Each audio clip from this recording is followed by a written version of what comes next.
Hey, it's Julie, International Board Certified Lactation Consultant here in Statesboro, Georgia. This video today, I want to talk about what we might call combo feeding. So some families choose to feed their baby some breast milk and some formula. And I want you to know absolutely that can be done. Sometimes we think, well, man, we have to choose either breast milk 100% or formula 100%. You don't. Any amount of breast milk your baby gets will be valuable for your baby. So for some families, they choose right out of the gate. Yeah, I think we'll end up doing some of both. For some families, there's a medical need to supplement with formula. And sometimes that can be discouraging, but I just want to have you keep that mindset that any amount of breast milk is valuable. Sometimes we do need formula for various reasons, and that's okay.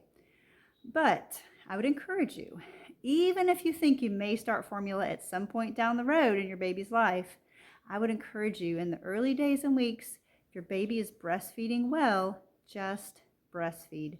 Just breastfeed your baby unless there is a medical need to supplement. The reason is the early days and weeks really set the tone for overall milk production. So in another video, I talk more about how milk production works. So you probably have heard this already. Milk removal makes milk. So the early days of your baby's life really set the tone for milk production. So the more your baby nurses, the more time they spend at the breast, the more milk is removed, the more your body will make, not only at that point in time, but for the whole time you decide to breastfeed for. Use it or lose it, milk removal makes milk, supply and demand. Those are sort of the three things that I always keep in mind when I think about milk production. So bottles in the early days of your baby's life, bottles of formula, they interrupt time at the breast. So the more bottles of formula babies have, the less time they spend at the breast. The less time at the breast, the less milk production now and in the future.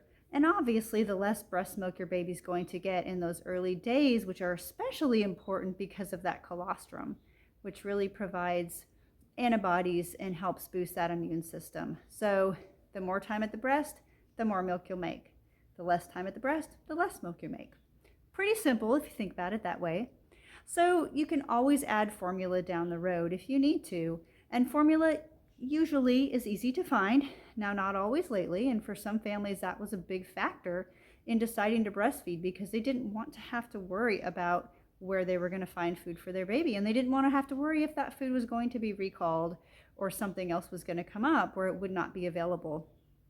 So again, I encourage you, even if you're planning to add formula at some point in the hospital, in the early days, in the early weeks, breastfeed, breastfeed, breastfeed. Get that milk supply really well established. And then you have several options how to feed your baby. You can put your baby to the breast. You can do what a lot of families do, and some breastfeeding, pumping, feed your baby your milk in a bottle, or formula if you need to. It gives you several options. If you don't get your milk production off to a good start, you will have only one option. And sometimes that option is a little bit hard to find. So I'd encourage you, breastfeed your baby, get that off to a good start.